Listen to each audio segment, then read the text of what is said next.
નમસ્કાર, કેમ છો મારા વહાલા મિત્રો? હું છું જયેશ રાઠવા અને આપ જોઈ રહ્યા છો નચિકેત સ્ટડી. મિત્રો, આપણે આ વિડીયોની અંદર ફરીથી એક નવો જ નિબંધ શીખવા માટે જઈ રહ્યા છીએ. અને એ નિબંધ છે જે એક ખૂબ મોસ્ટ આઈએમપી કહી શકાય. કારણ કે અત્યારે એનઈપી 2020 પ્રમાણે જોવા જાઓ તો મિત્રો એક કૌશલ્યવર્ધક અને વ્યવસાયલક્ષી શિક્ષણ પર વધારે મહત્વ આપે છે. માત્ર પુસ્તકીય જ્ઞાન નહીં, પણ વિદ્યાર્થીઓ પોતાના જ સ્કિલમાં કંઈક આગળ વધે અને એમાં જ કંઈક એ પોતે પ્રગતિ કરે તો એ પ્રમાણેનું શિક્ષણ આપવાની વાત ચાલી રહી છે અને કરે છે, અને જરૂરી પણ છે. તો એના માટે જ મિત્રો વ્યવસાયલક્ષી શિક્ષણનું મહત્વ એવો એક નિબંધ તમારી સામે અત્યારે રજૂ કરું છું.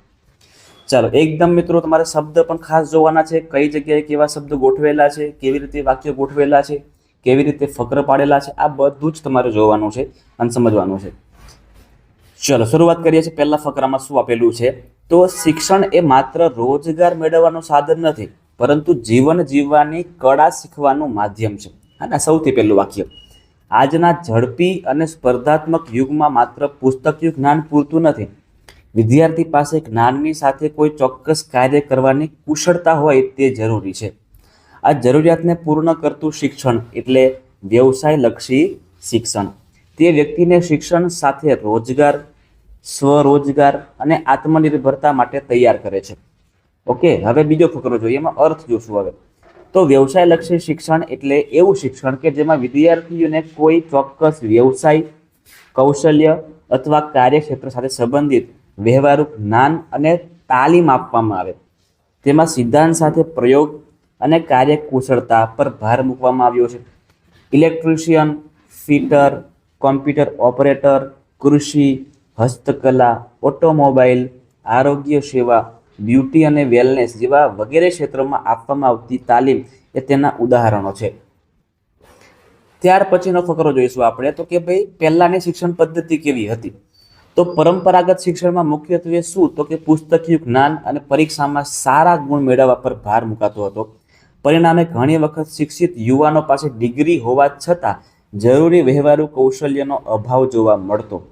સમય સાથે રોજગારની બદલાતી જરૂરિયાતોને ધ્યાનમાં લઈને શિક્ષણમાં કૌશલ્ય અને વ્યવસાયલક્ષી તાલીમનું મહત્વ વધ્યું છે.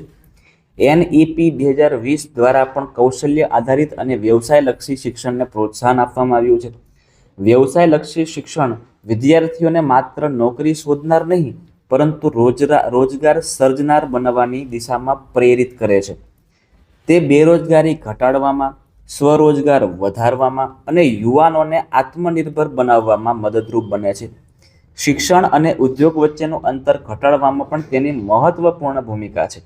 આ પ્રકારનું શિક્ષણ વિદ્યાર્થીમાં કાર્યકુશળતા, સર્જનાત્મકતા, સમસ્યા ઉકેલવાની ક્ષમતા, આત્મવિશ્વાસ અને જવાબદારીની ભાવના વિકસાવે છે. ખાસ કરીને ગ્રામ્ય અને આર્થિક રીતે નબળા વર્ગના વિદ્યાર્થીઓ માટે તે આવકના નવા માર્ગો ઊભા કરી શકે છે. બરાબર છે? ચાલો એના પછી વધીએ છીએ આગળના ફકરા તરફ. તો વ્યવસાયલક્ષી શિક્ષણના અનેક લાભો છે. કયા કયા લાભો છે જોઈએ તો રોજગારની તકો વધારે છે, સ્વરોજગારને પ્રોત્સાહન આપે છે અને સ્થાનિક સંસાધનોનો યોગ્ય ઉપયોગ કરતા શીખવે છે. વિદ્યાર્થી પોતાની રુચિ અને ક્ષમતા અનુસાર ક્ષેત્ર પસંદ કરી શકે છે.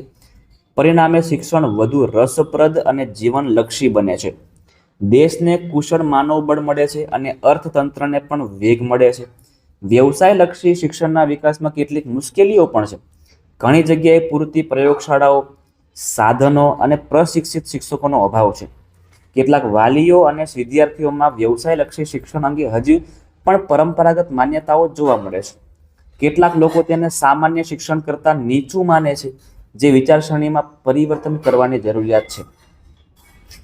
શાળાઓમાં આધુનિક સાધનો અને પ્રયોગશાળાઓ ઉપલબ્ધ કરાવવી જોઈએ.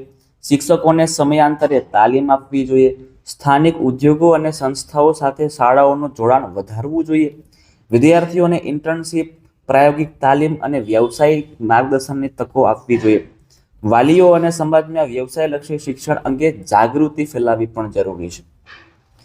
એના પછી ભવિષ્યમાં ટેકનોલોજી, કૃત્રિમ બુદ્ધિ, ડિજિટલ અર્થતંત્ર અને નવા વ્યવસાયોના વિકાસ સાથે કૌશલ્ય આધારિત શિક્ષણનું પણ મહત્વ વધશે.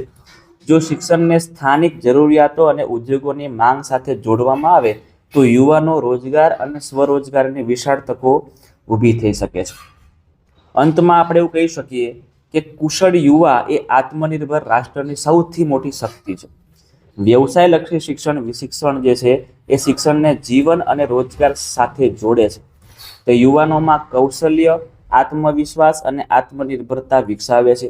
તેથી આજના સમયમાં વ્યવસાયલક્ષી શિક્ષણને મુખ્ય પ્રવાહના શિક્ષણનો અભિન્ન અંગ બનાવીને જ્ઞાન સાથે કૌશલ્ય અને શિક્ષણ સાથે રોજગાર એવો ધ્યેય બનાવીને એનો ધ્યેયનો સાકાર કરવો અને સમયની અનિવાર્ય એ જરૂરિયાત છે.